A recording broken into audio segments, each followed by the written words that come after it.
ये कबीर सागर संपूर्ण 11 भाग, खेमरा श्री कृष्ण दास प्रकाशन, बंबई।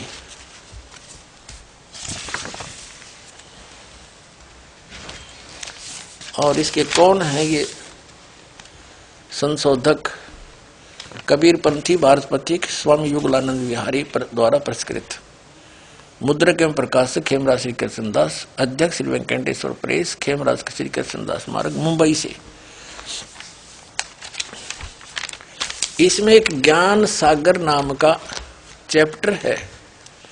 इसके 74 पृष्ठ पर सुन दुल्हा मन भयो आनंदा, जिमी चकोर पायो निशी चंदा, और ले सुत चले हर्ष मन कीन्या, उस लड़के को उठाकर वहां से चल पड़े। तासो पुनस असबोल ही लीना, सुत काशी को ले चले, लोग देखण ते आव, लोग देखण आओ जब इतने सुंदर बालक ने। अन्न पानी बख्शे नहीं, अन्न पानी खावे नहीं, दुल्ला शोक जनावे। दुल्ला ने फिर चिंता होगी। तब दुल्हा मन कीन तिवाना, रामानंद सौ कही उत्पाना। अब इसमें क्या वर्णन दिया है कि रामानंद से जाकर के उस नीरू ने, दुल्हे ने प्रार्थना की, ऋषि जी मुझे एक पुत्र ऐसे ऐसे जंगल में मिला है, फूल के ऊपर, और कुछ खाता पीता नहीं, कुछ विधि बताओ, कुछ जंतर मंत्र करो। अब इन्होंने, क्योंकि ये कबीर सागर ये है तो यथार्थ लीला, परमात्मा ने पता था कि कबीर पंथ में कुछ काल के दूत घुसेंगे, फिर उसकी पूर्ति के लिए कबीर परमेश्वर जी ने अपनी प्यारी आत्मा गरीबदास जी को भेजा। गांव छुड़ाने जरा ददर हरियाणा में, वहां सतलोक से चलकर आए परमात्मा जो लीला करते हैं। सतलोक से एक साधु महात्मा के रूप में 10 वर्ष के बालक गरीबदास जी जाट जाति में थे। गांव छुड़ानी में बहुत बड़े जमींदार थे, 1400 एकड़ जमीन थी, 1400 किले, और पाली जा रहे थे खेतों में। तो वहां भी परमात्मा आए थे, कुंवारी गाय का दूध पिया था। काफी लंबी कहानी है। सचखंड लेकर गए थे, फिर वापस छोड़े थे, उनको दिव्य दृष्टि दी थी। जैसे तुलसीदास जी ने लाखों वर्ष पुरानी पहले की घटनाएं रामायण की, रामलीला की, राम भगवान की अपनी चौपाइयों में एचडी चित्रण कर दिया, वो सबको मान्य है।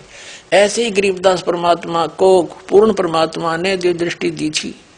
उनकी दिव्य दृष्टि में और तुलसीदास जी की दिव्य दृष्टि में दिन रात का अंतर था। ये दूरबीन समझ लो, दूरदर्शी, किसी की थोड़ी रेंज, किसी की ज्यादा होती, ऐसे। तो गरीबदास जी ने उस परमात्मा की महिमा आंखों देखा, और फिर साथ में उनकी दिव्य दृष्टि से एचडी चित्रण किया, और वही इसमें मिला। इसमें थोड़ा सा प्रकरण बदला गया है कि रामानंद जी से पूछा, वो तो शिव जी आए थे साधु रूप बना के, क्योंकि उसके पुजारी थे। गरीबदास जी ने स्पष्ट किया हुआ, शिव उतरे शिव मंडल से, अवगत बतन विनोद, और लिया ईश को गोद। कहते हैं अनब्यावर को दूहत है, दूध दिया तत्काल, कंवारी को दूहत है, दूध दिया तत्काल, और पीवे बालक ब्रह्म गति, तांसी भय दयाल। जैसा भी हमने उस प्रकरण को समझना है कि वास्तव में एक कंवारी गाय से उनकी परवरिश की लीला हुई है, इतना ही समझना है। ये देखिए, ये है ज्ञान सागर 74 पृष्ठ पे कबीर सागर हम पढ़ रहे हैं। कहते हैं तब दुल्हा मन कीन तिवाना, रामानंद सो कही उत्पाना, मैं सुत पायो बड़ा गुणवंता, कारण कौन बखे नहीं संता। हे महात्मा जी, क्या कारण है? वो कुछ खाता नहीं। रामानंद ध्यान तब धारा, दुल्ला सो तब वचन उचारा। रामानंद जी कहते हैं तो पूर्व जन्म में ब्राह्मण था, ब्राह्मण जाति, और हरि सेवा की नहीं भली भांति भगवान की पूजा करता था, और तेरे कोई चूक होगी उस भक्ति में, तो कुछ सेवा हर की चूका, ताते भयो चूल्हा का रूपा, इसलिए तो दुल्हा बन गया। और प्रीति प्रभु गए तुर लीनी, तेरी उस प्रीत को परमात्मा ने स्वीकार कर लिया, और ताते उद्यान में सुत तो दीना, इसलिए तेरे को जंगल में एक पुत्र दिया है। अब नीरू कहे मैंने दिशा करा उसा पा गया, पर मेरा बालक भूखा मरे है। हे प्रभु जस की नो तस पायो, आरत हो तो दर्शन आयो। संकट निवारण के लिए मैं तेरे पास आया हूं। सो कहिए उपाय गोसाई, बालक अक्षुदावंत कुछ खाई। ऐसा उपाय बताइए गोसाई स्वामी जी कि भूखा बालक कुछ खा ले। रामानंद अस युक्ति उचारा, तुम सुत कोई ज्ञानी अवतारा। तेरा बेटा कोई विद्वान पुरुष है और बचिया जाही बैल नहीं लागा, सो ले ठाड़ करते ही आगा। जिस बचिया को बैल ने टच नहीं कराया हो यानी कंवारी, और उसको ला करके वहां खड़ा कर दे। दूध चले ते ठनत, दूध इधरों छिपाए, अक्षुदावंत जब हो ताको देखवाए। वो दूध निकलेगा उस कंवारी गाय के थनों से, उस दूध को छुपा कर रख दियो और फिर वो भूखा हो जब पिला दियो। जुल्हा एक बछिया ले आवा, कंवारी बछिया, और चलो दूध कोई मरम न पावा। चलो दूध जुल्हा हरसाना, राख छिपाए कहो नहीं जाना।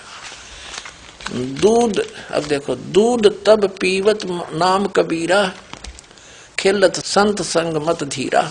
अब यहाँ इन्होंने, क्योंकि सच्चाई छुपा नहीं करती, इन्होंने विचलित होकर कह दिया, जैसे किसी ने टोक दिया होगा वो दूध कौन आया था, ऐसा जो नीरू ने बताया, तुमने देखा, तो विचलित हो गए कबीरपंथी, उन्होंने रामानंद का नाम ले दिया। जैसे भी घटना यह नौकी नो घटी है, वो दूत कौन था फिर? वो गुप्त आए थे भगवान शिव जी, गरीबदास जी ने अपनी अमृतवाणी में स्पष्ट किया हुआ है। तो हमने सिर्फ इतना देखना था कि वो परमात्मा शिशु रूप धारण करके आए, कमल के फूल पर विराजमान हुए, नीरू निमा नाम के जुल्हा उठा ले गए। उनके परवरिश की लीला बालकपन में कुंवारी गाय से हुई, और ये हमारे वेद बताते हैं। तो वो जब आता है, ऊपर के लोक में रहता है, वहां से गति करके आता है, और फिर उस शिशु रूप में प्रगट परमात्मा की परवरिश की लीला कुंवारी गाय से होती है। अब फिर देखिएगा ऋग्वेद मंडल नंबर 9 सूक्त नंबर 1 मंत्र 9 में। अब हमने ऋग्वेद उठा लिया, ये सर्वदेशी कार्य प्रतिनिधि सभा महर्षि दान भवन रामला मैदान नई दिल्ली से छुपी है। ये उनका अनुवाद करता है, ये उनके मुद्रक हैं। अब देखिएगा, अब हम ऋग्वेद मंडल नंबर 9 सूक्त 1 के मंत्र नंबर 9 को ही पढ़ेंगे ओनली। मंडल 9 सूक्त 1 और मंत्र 9, ये देखिएगा। उस सोम स्वभाव वाले पुरुष को, उस अमर परमात्मा को, जो शिशु रूप में प्रकट होता है, सब प्रकार से निये गौवें अभी अधन्या बिना दनाई पूर्ण रूप सब प्रकार से, यानी कंवारी गौवें द्वारा तृप्त करती है, उसको गौवें तृप्त करती है। उस शिशु रूप में प्रकट परमात्मा को सब प्रकार से, यानी पूर्ण रूप से कंवारी अनटच्ड नवरा अहन सिनिय क्या होता बता गौवे सब प्रकार से बिना दनाई, यानी कंप्लीट जिन अनटच्ड कुंवारी गौवों के द्वारा वो तृप्त करती हैं गौवें उसको। अच्छा हो गया सिद्ध। अब हम फिर आते हैं ऋग्वेद मंडल नंबर 9 सूक्त नंबर